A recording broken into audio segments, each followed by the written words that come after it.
communication theories. There is a study guide for interpersonal communication in the files section that's labeled so, interpersonal communication study guide. And we want to make sure that we take a look at that. I also want to mention to you concerning our next steps for assignments. We just want to make super sure that we're keeping up with our readings so we don't have any confusion during quizzes. But I wanted to ask, because I got an email from one of our classmates about the book not being accessible. Can somebody talk to me really quickly if you have had, and if you were the student that I corresponded with, you don't have to volunteer again. But is there anyone that is having trouble with accessing the textbook on the first day inclusive access tab because it seems that it's paired correctly? I can pull it up. When I do it from student view, logging in as a student, it pulls up and it comes open just fine. So is there anyone that's having trouble accessing your textbook? Please let me know. Anyone have anything at all?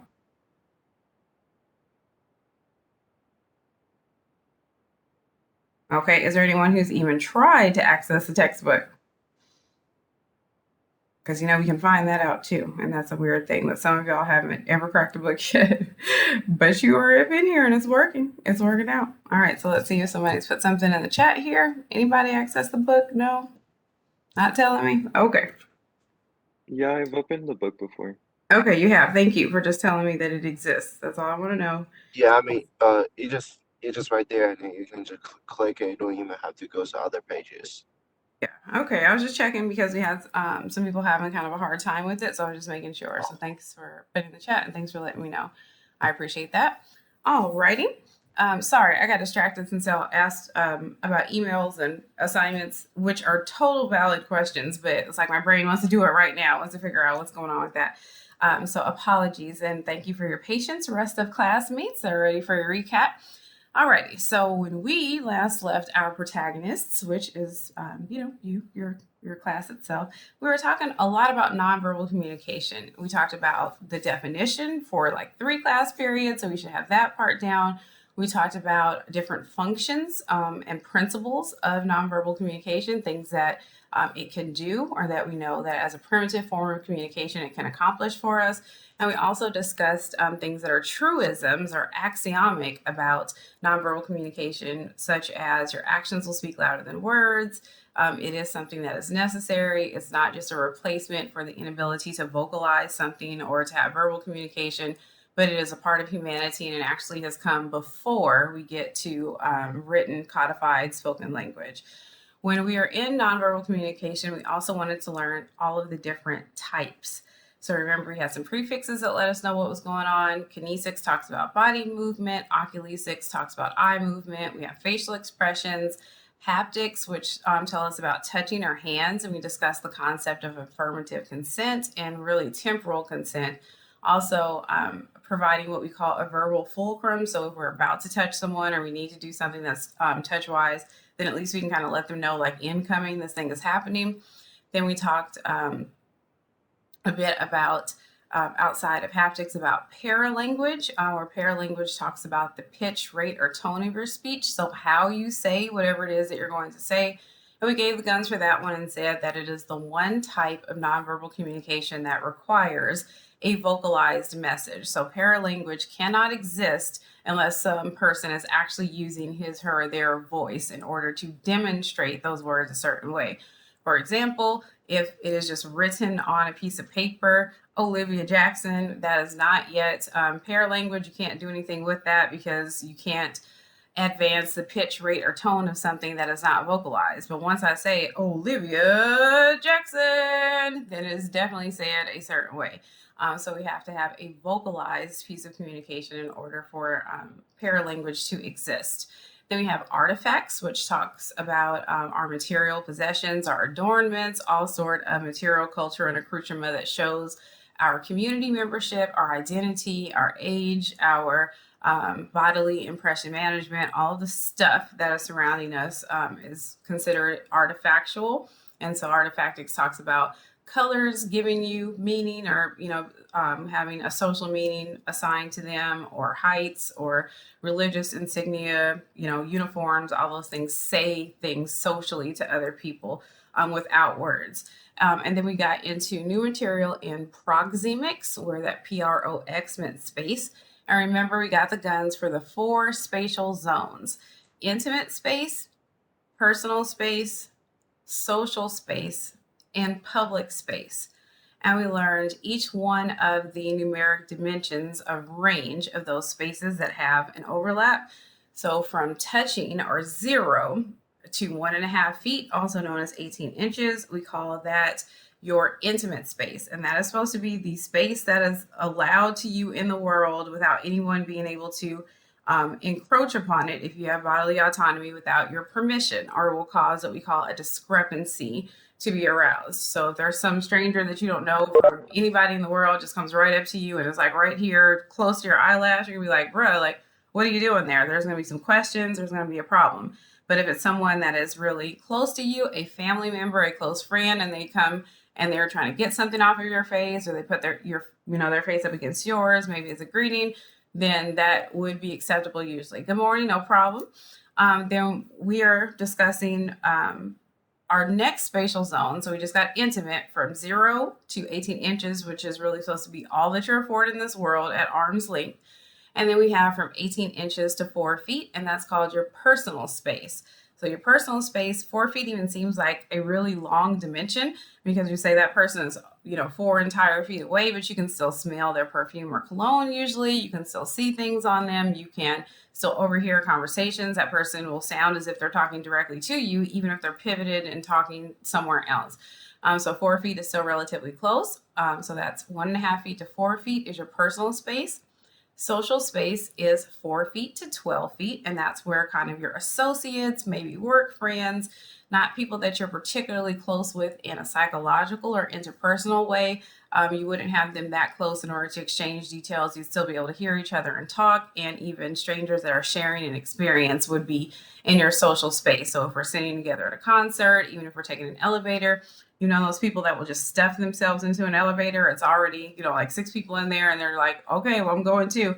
And we can give that up if we want to. We can say, oh no, I'll just wait for the next one. Or there's some people that will say, it's totally fine to, kind of get into the space, and I will, be okay with stuffing myself in there. Then we get to our public space, and public space is 12 feet and beyond. So anything outside of 12 feet, which if we are being calculative, we have 3 4s there.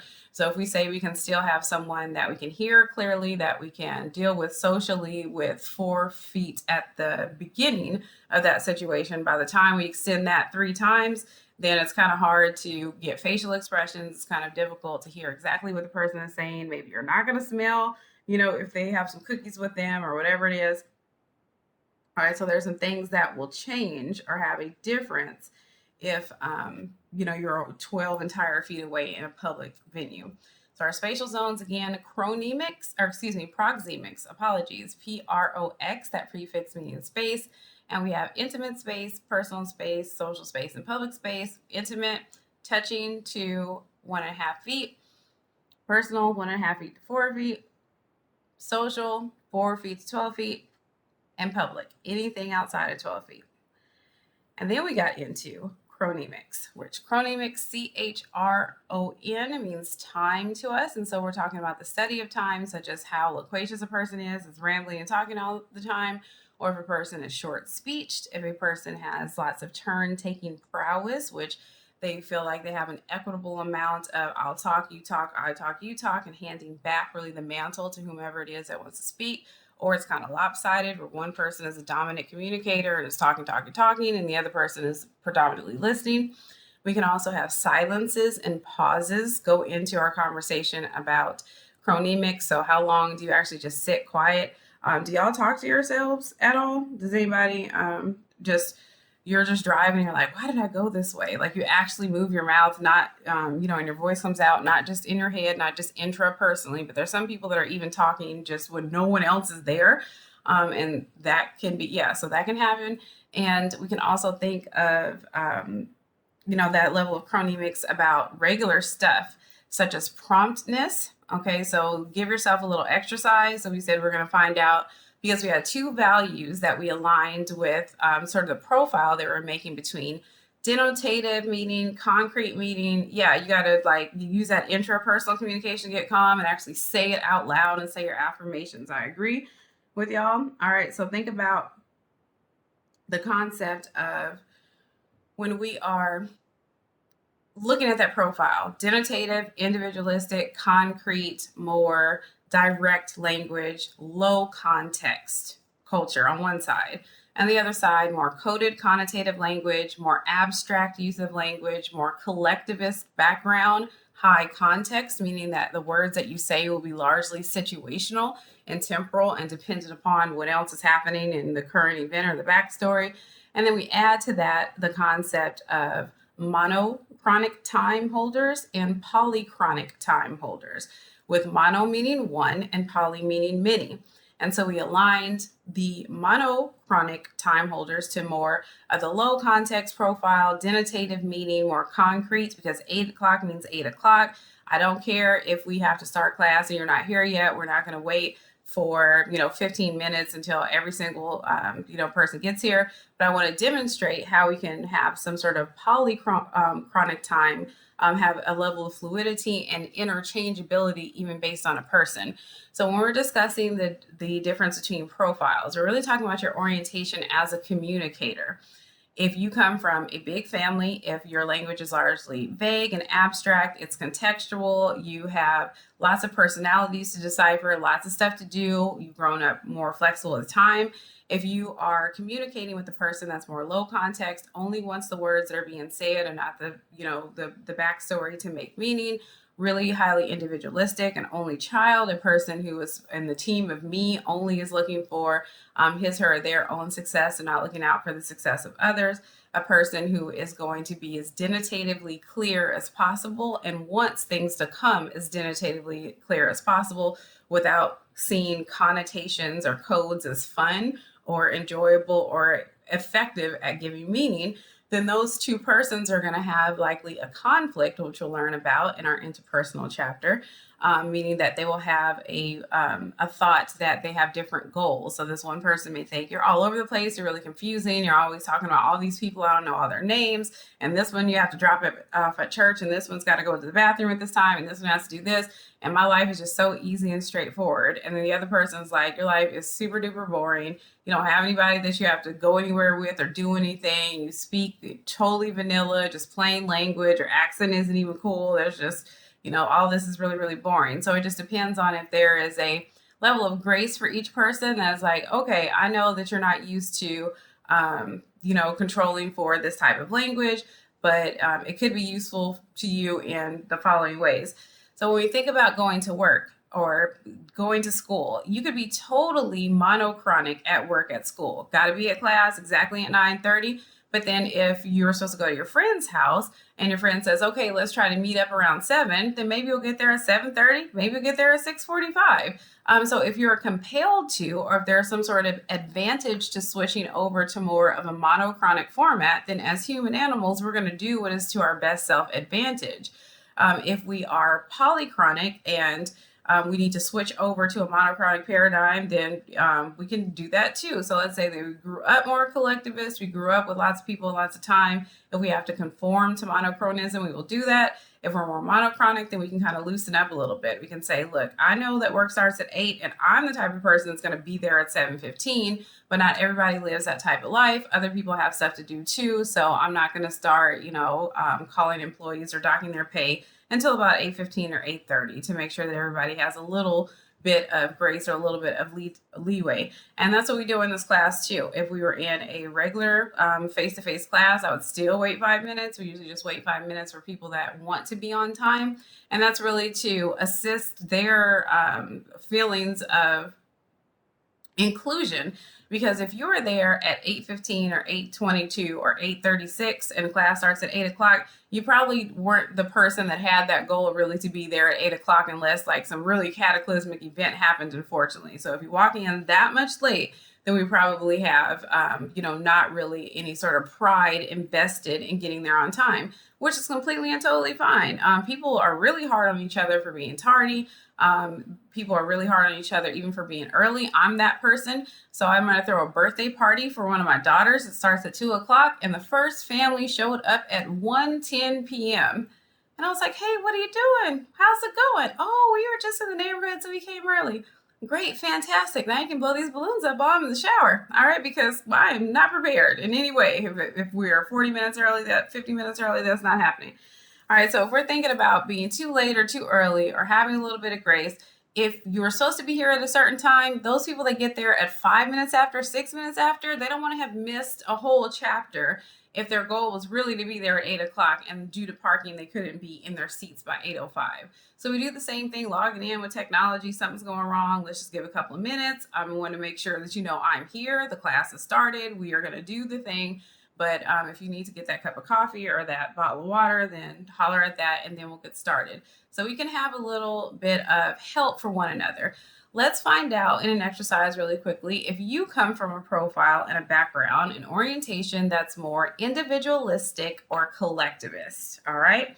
So let's imagine a world. Imagine a world. All right. So imagine a world where you have free tickets to the biggest blockbuster that's about to come out. Okay, so this movie is going to be crazy pants crazy, and it's going to be crowded and packed, and you're not trying to get that Amari on, and you don't really want a whole bunch of strangers around you. And what a cool thing that this entire theater is going to allow you and your people, just the people that you have invited, to be here and to see this movie early and to see this movie free. All right, so we've got a free movie. And the only condition or the only caveat is that you must be in your seat at the movie theater at 7 p.m. So you have got to be there, ready, immovable thereafter by 7 p.m. You've got to be there. Now, young people, if you are a member of my household and my orientation and my family growing up, if I tell my people that the thing starts at 7:00, they will try to roll through there at 7:32. 7:12 maybe if we're doing really, really well, but there's barely any way, unless it's a super emergency, you're about to go to jail situation, they're going to make it at precisely 6:52 to make sure that they're in their seats at 7. Let's pretend that you come from a family like that as well, that not even you come from a family like that, something has happened, and when you told everybody, hey, we got to be there by 7, no questions asked, doors close at 7, we got to be there at 7. You get home at 6:24 and no one's showered, no one's ready, no one is trying to go right now. Do you A, stay with them, encourage them to hurry up so you can all risk it together and maybe get to the movie late?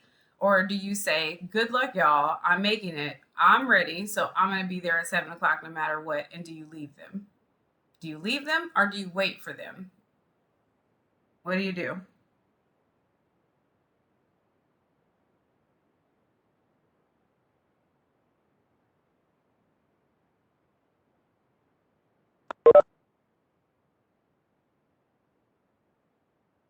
Sarah said, good luck, y'all.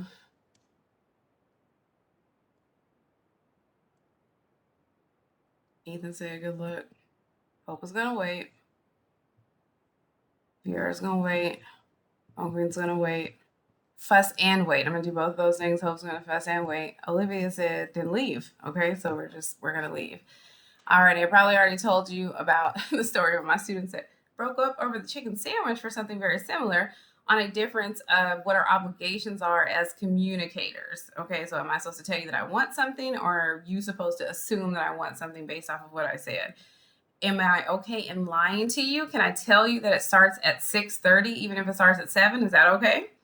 Would it be all right to lie to your family if you know that they're usually late? Or are they going to catch on to it now and know, if you say 6:30, it probably really is 7. You would rush them, but you would wait for them. Okay, so you try to do that. Now, some people would just leave, and that would just be it. So think about the concept of if you are monochronic in one area and if you're polychronic in the other area, are you able to merge those two identities? Like some people think I'm a late person. I'm always late. Just everywhere I go, I'm this amount of time behind. All right, no problem, Tony. Thank you so much. All right, so just think about whether you yourself feel like you're monochronic or polychronic. All right, somebody tell us in the chat, what are you? Do you think you grew up in a kind of like everything on time, just on time, one thing at a time, 8 o'clock means 8 o'clock, or is it kind of fuzzy for you? Because I definitely grew up polychronic. And it hurts my feelings when I see kids like, not make perfect attendance because they're late. I was like, that kid is 7. He's not late. His mama's late. You know what I'm saying? Like, that's not fair. I feel bad about it. All right. So, y'all monochronic or polychronic mostly? What do you think? I grow up in a very strict of timing family. So, I mean, I was disciplined to be on time. So I would want my children's or whatever to be on time too, because certain things, they don't give you second chance. That is true. Like, let's say you're in a meeting. You're supposed to meet your business partner for like $1 million deal, and you're late. They leave. That's on you. You just lost a huge opportunity. So that's the reason why, I mean, I don't like people when they're late, except for there's something happened. I know, life happens. But if you can be on time, I'm sure a lot of people can be on time if they want to. Like, sometimes you don't have to lie and then just wait for them or tell them a different time than the actual time, because I think that's not needed. Like, some people need to be disciplined about timing, and it's courtesy. It's not just a time, it's courtesy. Yeah, people are really off-put about time that way. Think about how time, I agree with you entirely. Think about how time introduces a power dynamic. So if you're late to class, your teacher will fuss, but if the teacher's late for class, that person just says they're sorry and just goes about their life. There's not really any penalty. Or think about going to like a physician's appointment. And so your appointment starts at 2, you get there at 1:45, you're not seen until 2:30, and everybody's okay with that. Like, no one says, I'm so sorry, or, it's just, yep, this thing is just going to take time. It's just going to take a lot of time. So the power dynamism is always the superior, the boss, the person who is the authority figure. It's completely and totally fine for them to break the conditions of whatever, monochronic agreement has been made, but not you usually. So Damien is polychronic, Ethan's more monochronic. And it depends on the situation. Like you said, you can be one way, kind of like work, school, the other way at home. Think about what you do with time when we manipulate our own intra-personal communication for time. Have you ever told yourself, I'm going to start studying at 7, and then you look up at a 7:03 and you're like, I guess I better just wait till 8. Okay, so I'll start studying at 8. Or how many alarms do you set on your phone to wake up in the morning? Like, literally have like 4 alarms. Like, that boy's going to go off at 6:24, 6:27, 6:33. I'm still not up. 6:40. Okay, so if you need like pressing only one alarm, look at God's chosen right there. Okay, so Olivia only needs one alarm to wake up. Alrighty, others, questions or comments? Anyone have anything as we complete our recap on nonverbal communication? Anyone have anything at all? Alrighty, we're going to move to interpersonal communication. And remember, we're in chapter 13 of our textbook, and we also have two handouts that we previewed on last class. One that we will control for today that's called Interpersonal Communication Theories or study guide or something like that. But it starts with interpersonal communication in the file section. And we're going to share the screen for that in a minute, but we're going to do kind of our transition, little icebreaker really quickly. And go ahead and, like I said, order that brunch, because we're gonna get you out of here a little early today, because we are squarely one tiny step ahead of schedule here. Alrighty, so here I'm putting in the chat, and I'm asking you as well, if you could safely and ethically and being knowledgeable, so this isn't like just this wild thing in your house trying to work it out, but if you could be trained correctly, if you could treat this animal nicely, if you could provide whatever environment that this animal needs to thrive and to feel safe and to not endanger anyone else in your community, if you could have an exotic pet, which one would you pick? What would you have if you could have an exotic pet? Because, spoiler, I have an exotic pet, and it's a squirrel that's in my attic. That's what today's lesson is, okay? So there's a squirrel in my attic today. And I hope that brother's okay, because it's kind of, it's a little dingy up there. All right, so a panda, a Bengal tiger, or a lion. All right. Yeah, pandas seem really, really cool. They do. I like videos of the panda handler with all the little pandas in there. Okay, but a tiger though, like tigers do not seem cuddly or lions either. So they would be kind of like majestic, just look at the animal really. Or Emily, are you actually trying to like get in the mix and hug the tiger or the lion?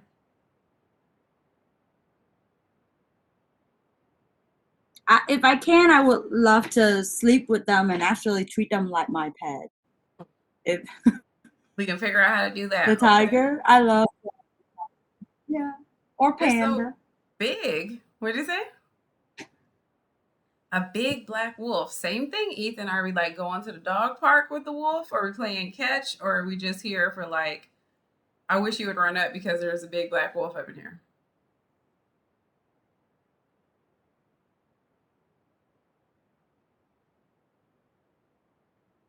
What would you have to, don't tell me, never mind. I was gonna say, what would you have to feed a wolf? But I think I probably know.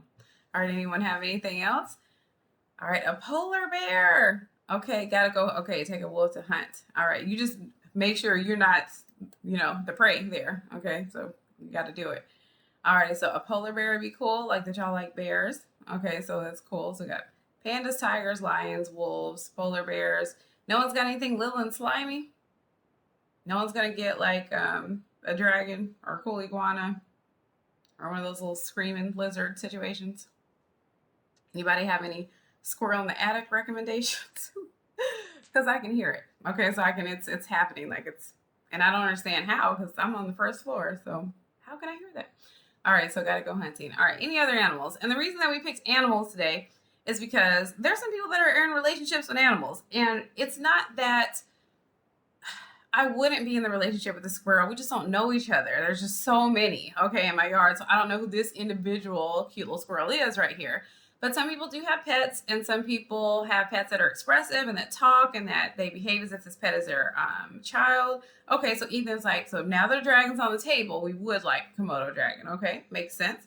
All right, so think about how we develop relationships with animate and sentient beings that aren't even necessarily humans. All right, so when I ask you in our transition to interpersonal communication, if we were in a face-to-face class, I would say, so how many of y'all are in a relationship?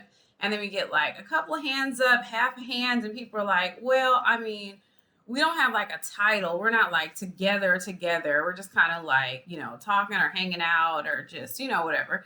Well, nope, you're in a relationship because a relationship, just period, in an identitative way, is just any connection between two entities. So your water bottle has a relationship to your desk, your door has a relationship to the house, your squirrel has a relationship to the attic, all of these things. You have a relationship with your ears. Two things that have a level of connectivity, that have an exchange, are in a relationship. And in interpersonal communication, we look at relationships as any connections between two people. But we can think about you having a connection to your plants if you talk to them. Okay, so I always talk to my plants and say, what's up? Good morning, yo, how you doing?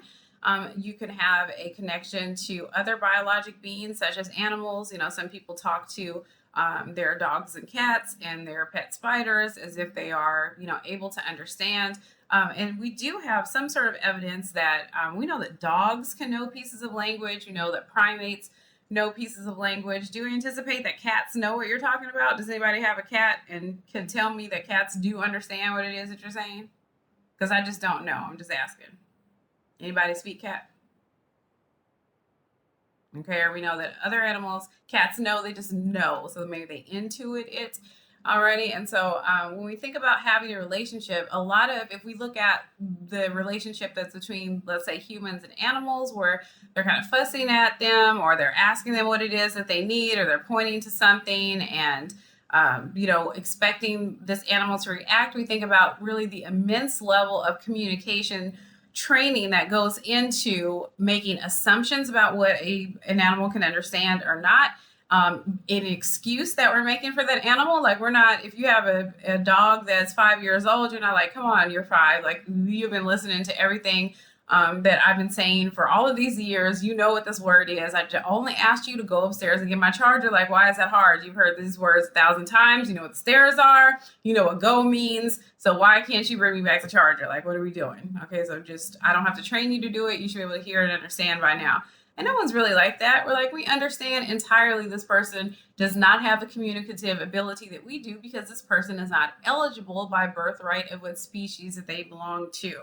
And when we're communicating with others in relationships, we have to understand something similar as well. So when you're communicating with other humans, you have to think, this person doesn't have my same schema. This person doesn't have my same background, my same experience, maybe not even has acquired the language that we are speaking together the same way that I have learned it, or from the same entity. So when we're looking at relationships, we have to be mindful that all relationships are 100% communication based. Even people that do not necessarily talk to each other out loud. Think about if you rode public transportation or a bus and you see kind of the same people there, and you may notice a person's absence. You don't even know that person's name. You've never interacted with them, and they're like, I wonder where briefcase blue suit guy is. I don't know, maybe got a car, he's brought up a carpool, he's absent. And then you see him back again, you're like, oh, good, I was worried. I was hoping that he was all right. All right, so you could have a communication level even intrapersonally to understand about another person without directly interacting with them. So you get the guns for the basics of all of these things on our handouts that, of course, are supported in your textbook as well. So firstly, we just learned that a relationship is any connection between two people. But our concept of speech communication goes a little bit further and defines relationships as a facet of their origin story. Is there anyone in your life that you don't even know how that person got there? They just happen to be there. So maybe that person is a friend of the family via the neighborhood that your grandma lived in, or one of your dad's work friends, little cousins, hairdresser stopped by. So you're not really quite sure how you inherited this person, or that you had a class with this person, or you met them when you were so young that you really don't have that sort of meet cute like a Hallmark movie, or you can't pinpoint when I got this person in my life. Then there's some people that there is no such thing as when did I get this person in my life, because they got you in their lives because they came first. They were literally alive and existed before you did. This means that we define our relationships and the type of information that's available communication wise based on if they have an origin of circumstance or an origin of choice. When relationships have an origin of circumstance, we can think about the first and most readily understood one, which is kinship.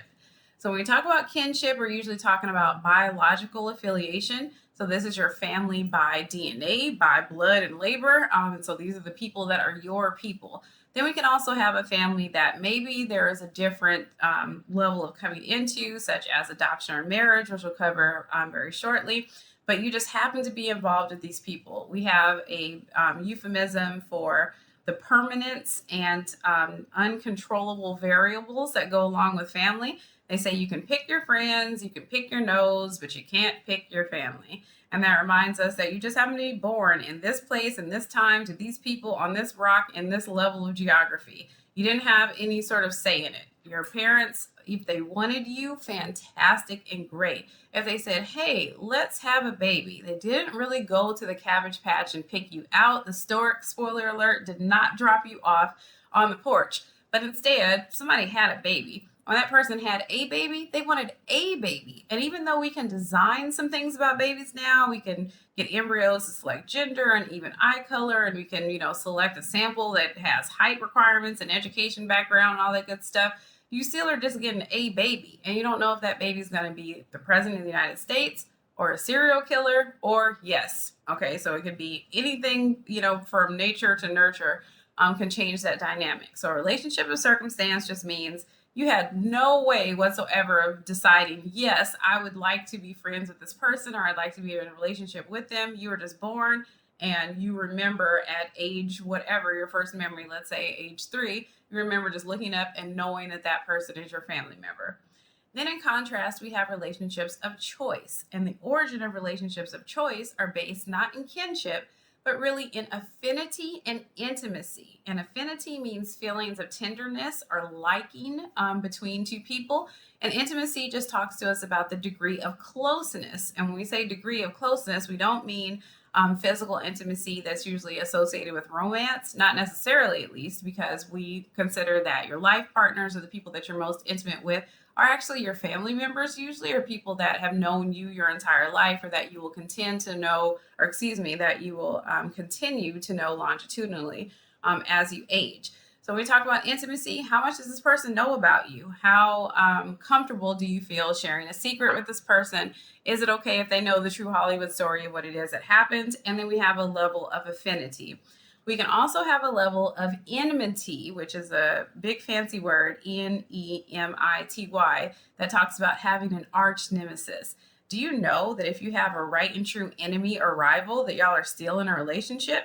According to the experts in the Lego Batman movie. All right, so if we're looking at, let's say, the Batman and Joker, like, does one of them, do they have other people that they're fighting? Sure, but they need each other too, right? Okay, so they are defined by their antagonistic relationship.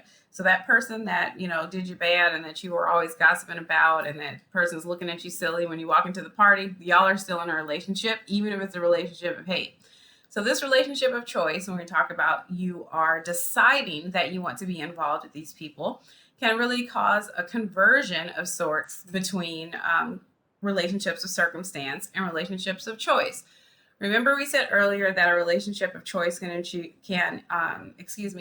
kinship and family. Well, what if you marry somebody? Then that's officially your next of kin. Or what if you adopt a child that wasn't your child biologically, but that is definitely your child in your heart and legally as well. So that would be circumstantial from the point of incept. So if you marry this person, you chose to marry this person, now your relationship kind of converts to something that's a little more circumstantial, because it makes sense that you would happen to see this person at your house because it's y'all's house now.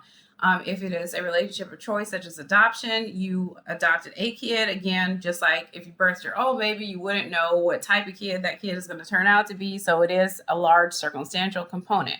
We can also have that in the opposite. Let's say by circumstance, this person is your brother, and then you decide, my brother is my best friend. Y'all tell me in the chat or unmute yourself. Do y'all have any family members that you consider honestly close friends of yours?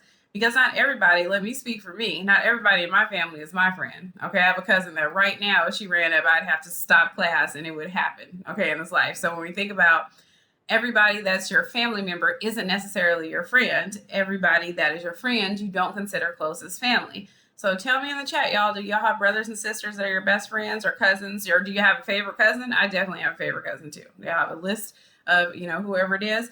And then we get into cultural sort of considerations of family. Thank you in the chat. So we get, and I saw the earlier one too. So when we get into cultural designations, a few favorite cousins, they have ranks.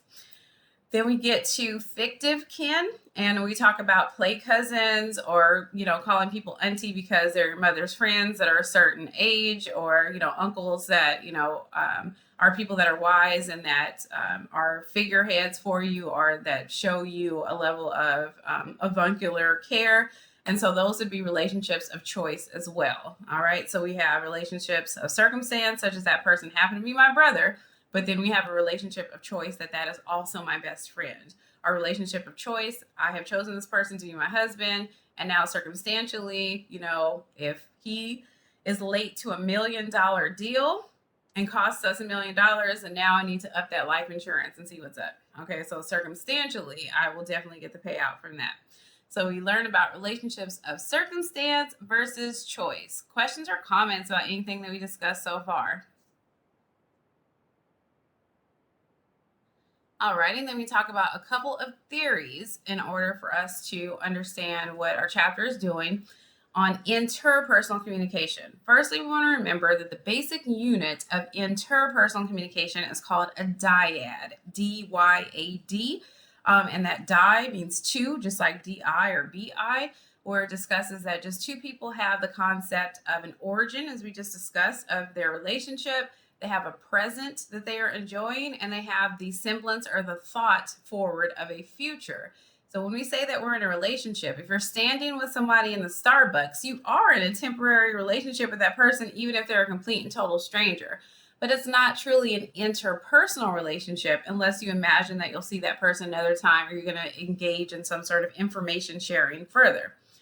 When we say that these are theories, we mean just that. So a theory is something that has not been put forth as factual or an objective point of contact, because we can have so many exceptions or interpretations of this behavior that is human falls under the premise that we can't really say all humans do this thing, because your little brother's going to be the exception, or they're going to do it a little bit differently, or the dynamics of the language is going to change. For example, in speech communication, we have a theory that is, it's the interpersonal needs formation theory that is pretty much obsolete. It's like two of our distinct theories that we'll learn on further in the relationship chapters. It used to be merged into one. And what it was telling us is essentially that people lie on the internet. So it was saying that people will have a profile picture of themselves that is 5 years earlier than that date that they have posted it. They will say that, they will steal some valor and say they were in the military, or they will, they used to raise panda bears back in their home country or whatever. So people lie on the internet. But the theory that was there in place before they were segregated out was based on really the same premise that people will lie if they're in more highly asynchronous environments. But it really talked about letter writing, that people, when we converted over technology-wise to more synchronized communication, such as telephones, that if someone were to put something in a wire, well, they would have to pay for it. So like per word to send this message, or per letter to send this message, they would probably come as close to the truth as possible, because they just wouldn't have the money to tell you this big, long, superfluous lie. But if we were on the telephone, then I could tell you all types of lies on the phone. Okay, so I'm like, blah, blah, blah. And I used to wrestle bears. And yeah, the Undertaker, like that's my ex-husband. And then another thing that I want to tell you, all these plants, they're alive. So we would just lie if it was synchronized. And if we were letter writing, then we would have a greater sort of acceptance of those lies. So if somebody's telling you a lie with their voice, we're going to kind of be like, are you sure about that? Do you used to raise panda bears for real? Really? But if they said it in a letter, we're like, wow, this is in print. This person raised a panda bear and would not have sent it to us unless they could afford the postage to tell 3 or 4 more pages worth of lies. So when we say they're theories, you believe them or not, these are behavioral patterns that communication researchers have noticed, but you're going to likely highlight an exception. So you talk about amongst your own self and your intrapersonal communication. You're welcome to tell us if you've noticed this behavior, or if it's something that you think is the exact opposite. The first talks to us about interpersonal needs theory, and it discusses with us why people get into relationships of choice. And we focus on relationships of choice specifically for this theory and for many moving forward, because in relationships of circumstance, remember, you don't get to decide if you have parents or not, or you don't get to decide that these are your parents. So in relationships of choice, you do get to say, yeah, that person that's sitting over there, that person's wearing a t-shirt of a band that I like, and we have 2 classes together. We probably should at least say hey to one another. We might end up being friends. So what are the reasons that people decide to get into connections with others or relationships? And our 3 major reasons that you get the guns for are affection, inclusion, and control. Where affection is not necessarily the display of affection, as we hear in the colloquialism, a public display of affection, for instance, where we're talking about a kiss or a hug or some sort of hand-holding behavior. But affection is actually a sentiment. It's a feeling that you have, an emotion that you have towards another person that's pointed. So you can have soft feelings or tender feelings for a person. You can say, I just love this person. And that person doesn't even know that you exist. Think about the concept of what we call parasocial relationships, for instance, that you have a celebrity that you stan, somebody that you really, really like, or you are a part of a fandom, or you have a cool name, and that artist or whomever that person is, that athlete, probably is super excited that there is a concept of people that enjoy what they put out, but they're not going to interact with you individually. Most likely, it's not going to be one of those things that it's in any way reciprocal. So you can have affection towards something or some person. We used to ask all the time in a communication survey if you could talk to your animal. So this black wolf that you've gotten, or this lion, or this Bengal tiger, or this panda, if you could have the choice of this animal being able to understand what you say or being able to talk to you, which would you choose? All right. And so we can find out a little bit about the type of communicator you are if you are thinking, I really need this person that I'm in a relationship to know what it is that I feel, or I'm really interested in what this person has to feel. Where it's kind of, janky when you do with animals, because then you have to kind of build into the the thought that maybe they just don't have the language to tell you what it is that they would really need you to know. So it kind of gets a little, a little weird that way. But think about if you would want this person to know, I have affection for you, or is it more important for you to know that this entity or this person has affection for you? So is it better to tell somebody, or is it better to receive it in that way? So affection just means soft feelings. Inclusion means that we want to be partnered up, or we want to have someone that is our person. So think about walking into a place or a party and you know absolutely no one. And that for some people we deal with it and we're okay. We're like, okay, that's cool. I mean, I'll meet some people when I get here. And for some people, it causes anxiety, and that's kind of nerve-wracking that we don't want to be all by ourselves. We don't want to be the only one that's not partnered up or laughing or talking to this group of people. So we don't want to feel left out. And sometimes this has a level of chronism attached to it. So if we're thinking about it's a certain amount of time, and I know that time is getting earlier and earlier, but think about maybe when you were in junior high, or here it's middle school, when you were in middle school, or you were in elementary school, even sometimes people started partnering off a little bit, say, oh, that's my best friend. And now you have a best friend, but this person, these two people are best friends, but you don't have anyone that you really call your best friend. Or even if we're talking about dating play or dating construct. So this is your boyfriend or your girlfriend or your partner, and y'all are 12 years old and you need to get some money because everybody else has somebody. All right. So everybody else is partnering up. So it's my time or my turn that I need to be included in a relationship. And then lastly, and most controversially, we have the concept of control. And I want us to be careful with control because remember, denotatively, control just means to alter or change, have the ability or the privilege to alter and change. It does not necessarily mean that it's coercive or that it's strong-handed or that it is illegitimate. It's doing something that's against someone that is incorrect. When we think about control, we're thinking about really the concept of even having a second opinion, or having someone to ask, hey, how do you feel about this thing? Or to help out with things. So some people get purpose from being in a relationship. That's why some people have kids. They'll say, well, I want, a person to love and to give cool stuff to and to take to the comic book festival. And I want to do this thing for this person, or I want to do these things. That's a level of control. So if someone, like I had asked y'all before, have you ever awoken to the beauty that is the smell of someone else having already made breakfast just for you? If that has happened, then that person is technically exhibiting a facet of control, because it would be very, very rude of you. They put you in a position that if you woke up and you smelled that breakfast and you're like, that smells great. All right, come on, let's go down to IHOP really quickly and let's get some pancakes. Excuse me, I just made all this food and I made French toast and I made eggs Benedict and there's even some fruit in there and that's a mimosa. You want to go to IHOP? You're hurting my feelings. You're crushing me. I just made all this breakfast for you. So even when people do things that are performative, that are affection-based, that are out of love, they're still kind of limiting your choices in a certain way of what you can do and still be in good standing in a relationship. So that's a facet of control. For me, I like being married for several reasons. But one of the reasons is so I can say, oh man, I was really going to make it, but I'm so sorry. Brian has to work. Dang, I'm so sorry. So I have someone else to blame something on, okay, to say, oh, I can't go because, I'm shackled, I'm locked up here. And he doesn't barely let me out of the house. It's just so crazy. And so I can just lie and say, I don't want to go to, I don't want to say I don't want to go to this thing and just pretend as if I have to check in or something's happening. So when we say control, we're also thinking about a level of belongingness that overlaps it with inclusion.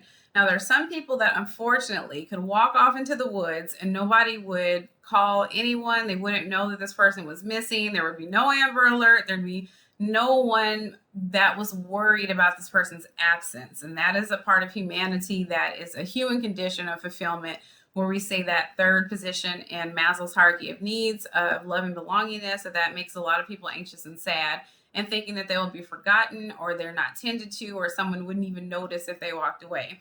But if we're in a relationship, then it's probably going to be difficult for us. And Emily knows some other people. I don't know who else has kids on the call, but sometimes it's difficult to even go to the restroom by yourself without somebody following you and telling you that there's something else you need to be doing right now. Usually it's a child that's banging on the door or knocking or doing something. So we're talking about people belonging to other people. We're not talking about, of course, the construct of, right and true awful enslavement. But we're talking about the concept of, is it your responsibility or your obligation to check on this person and make sure they're alive and breathing, they ate today? Is someone going to do the same for you? Okay, so control plays into that. Do you belong to yourself anymore? Okay, are you just yours? Or yeah, that's a cute one. Say it'll be fun, they said, until your toes are being pulled under the bathroom door. So we're thinking about, are you your own autonomous, meaning self-governing being? Or if you don't answer the phone, if my mom texts me twice and I don't answer her, she literally will be behind this window while I'm teaching class, or she's gonna call the phone, like regardless. It doesn't matter what time it is or what's supposed to be happening. She's like, send proof of life or I'm coming. Okay, that's it. We just do that thing. So that's control as well. So 3 major reasons that people get into relationships: affection, inclusion, and control. And y'all tell me in the chat if you want to, or unmute yourself as we move on, if you have any questions or comments. And if you believe in this theory, do you think those are 3 reasons? And these are ethically positioned reasons. So these are 3 reasons that are supposed to be beneficial, helpful, and principled. Now, there's some people that get in relationships to steal people's money. There's some people that get into relationships to, stunt on other people based on what this person does or looks like, or, there can be definitely malicious motives, but these are supposed to be just the generic, positive, regular motives: affection, inclusion, and control. Questions or comments? Anyone have anything at all or anything to contribute? All right. Now we move on to the social penetration theory. And there is a figure in chapter 13 that kind of looks like a donut. There's a circle here, and then there's a circle outside of that circle. So picture a donut with a hole on the inside. I'm not artistic, or I would draw it for you herein. You can even Google it really quickly, the social penetration theory. But again, it's in chapter 13 of your textbook, figurally. And we're looking at a circle within a circle.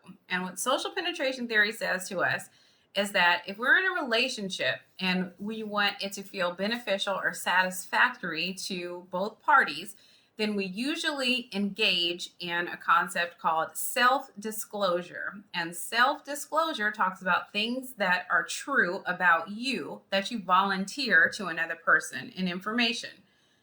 These are things that are usually more intimate or secret than can be Googled or looked up in the information age. So now everyone can find out what your middle name is. I do know y'all's middle names, by the way. Alrighty, so we can find out if you have one, because some of us don't in this class. All right, so we can find out what school you went to, how old you are, what your mama's name is, where you worked 2 years ago, what kind of pet you have. Like, people are just like throwing information out.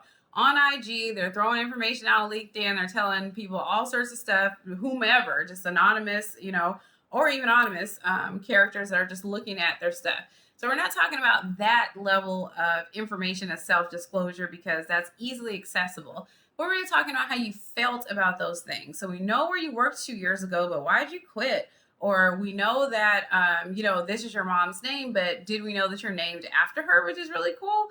Do we know that you had this sort of feeling about the school that you went to, that you like your middle name or you dislike it? So all that stuff that's really privatized information that you would only give to a person that you have a level of trust with, that is considered a self-disclosure. And when we have the social penetration theory, what we are tracing is that there is a core of that circle. So the inside, or the whole of the donut, talks about the depth of disclosure. Okay, so it means that this is really, really super intimate stuff on the inside. And then on the breath level, that circle on the outside, it's just kind of more generic stuff, not so secretive or intimate that you could never break up with this person because you couldn't risk them telling all of your business. And we find out that that path of self-disclosure is what increases satisfaction in relationships.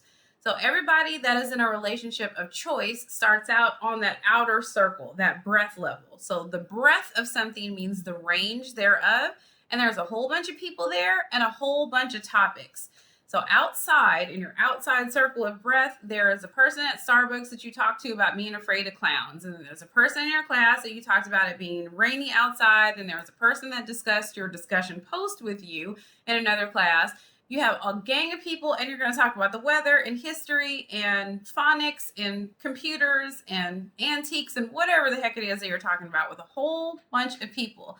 But then you're going to start locking into some of those people, speaking to them more often and about things that are more interesting and more unique to just you. So that means that the intimacy level of your disclosures will likely change over time. So whereas you talked to 50 people today that you barely knew because you're in customer service and you just said what's up to them and you did your job, there's going to be one out of those 50 people that you're going to actually keep in touch with and end up talking to in the break room the next day. And then 2 weeks later, you're going to end up at the company retreat together and you're going to sit together on the bus. And then 4 weeks after that, it's going to be that y'all said you're going to text each other because you're going to grab something to eat after work. There's this new boba place that you want to try. And then the next day, y'all decide to go to the museum. And then guess what? Y'all are friends. That just happened. All right. So what social penetration theory tells us is that in order to get to the depth level where this person is actually your friend and knows your business and knows that when we go out to eat, you don't want this on your salad and what your mom's name is. And when you say that you're going home or you're going to the house, about where that thing is and where to find the cups in your house. In order to get to that depth level, that core, then that person has to survive the breadth level. They have to penetrate socially that information. So it goes in stages. First, they hear about what school that you went to. Then they find out that you transferred to a different school. Then they found out that it was unfortunately because your dad lost his job. That's why you had to transfer. Then they found out about how you were okay with it because you were so happy to finally leave that town. Then they're going to discuss with you how it is that they relate to the concept of you wanting to kind of start over at a different place. So now we are sharing. Now it's happening. Now we're in depth, and that person at Starbucks is never going to know that information about you, but your close friends will. So the social penetration theory has 2 levels. The depth level is that core. That's really all of your schema, everything that there is to know about you that you're okay with disclosing or sharing to a really close, intimate partner. And then on the outside, there's that breadth level where it's kind of standoffish to some people. And then others will be able to make it from that breadth level into your depth level. So this person that was a literal stranger to you, you did not know this person, have never met this person in your life. And then over time, now that person has ended up being one of your very best friends. All right. So social penetration theory just means to us that we have used self-disclosure to enhance our relationship by penetrating kind of small talk and those topics that are very cursory and made it into the depth level of what is important to you and what's true about you. You can banish someone from your depth level just as much as you can bring them in from the breadth level. So we just talked about relationships of choice. So you didn't know this person was a stranger. You started with small talk on the breadth level, and now this person's made it in depth and has known now all of your personal business. But think about relationships of circumstance, such as your family members. They started off on the depth level. They knew your name before you knew your name. They knew what you were allergic to before you knew what you were allergic to. They knew where your birthmarks are. They know what you can eat and what you cannot eat. They know who your friends are. They can spot a fake friend, right? Families can always do that. They know all of your business. And then as you get older, usually you start doing things for yourself. And so the physicality of your business changes with their knowledge. So they don't know exactly what your birthmark looks like right now. They knew what it looked like then, but they don't know what it looks like on this body size right now. They know your friends, but they don't know exactly what you're talking about with your friends because they're not playing in front of you're not playing in front of them in the sandbox anymore. Now you're, talking on the phone or you're texting. They're looking through your phone, but they can't hear exactly what you're saying at school. So there's a natural sort of entree into the breadth level from the depth level if we start off as a relationship of circumstance. But you can do it on purpose too. You can starve this person. Let's say the person was on the breadth level, made it to the depth level, and they betrayed you. Okay, well, you'll never hear another thing about me again. You have all of that business, but you won't know anything that's current. And the same thing with the relationship of circumstance. You start on the depth level, and I see that we're kind of spreading apart just a little bit because you're not doing all this stuff for me, or we're not living together, or we're not having that type of relationship of disclosure sharing. But I'm going to try to make some moments to say some things to you, so you can kind of feel like you're in on my life or disclosure or secret or something. Questions or comments about the 2 levels, breadth and depth, or the instrument of self-disclosure as a vehicle of intimacy concerning the social penetration theory? Anything at all about the social penetration theory? Once, twice? Alrighty, thank you. And here, and please ignore the pagination where it says beginning on page 319, because again, we have more than one version of the textbook going on, so it might not be exactly page 319, but it is in chapter 13 of your book when we discuss the stages of relationship development and disillusion. And that's where we're going to start on next class. So this handout that says Relationship Study Guide has a figure. Your textbook has a figure as well, but has a figure that shows us the stages of relationship development, coming together, and then relationship disillusion, which is known as coming apart. So you're welcome to look at those as well. And what we're going to do is commit to memory each one of those stage titles, such as we're going to remember what initiating is and then kind of what happens during that portion of the relationship. And as usual that we've been doing, these are largely centering relationships of choice, because you're not going to remember the initiation period of when you were born to your family. You're not going to be like, yep, so at 4 minutes old, I started yelling and screaming. And my mom looked kind of shocked, and I was like, this is going to be wild, because she's kind of like on the nervous side. So you don't have those memories likely. So we're not going to be able to do that. So relationships of choice instead. Do we have any questions or comments? Anyone have anything at all before we get you out of here? Unless you have something that you want to talk to me about that we talked about earlier. Anybody have anything at all that you want to talk about? Please don't go buy a panda. Like, do not do that thing. Does anybody have anything that, besides me giving you advice on not getting an exotic animal this day? Anyone have anything? All right. Thank you so much. I'm going to go ahead and stop our recording. You're getting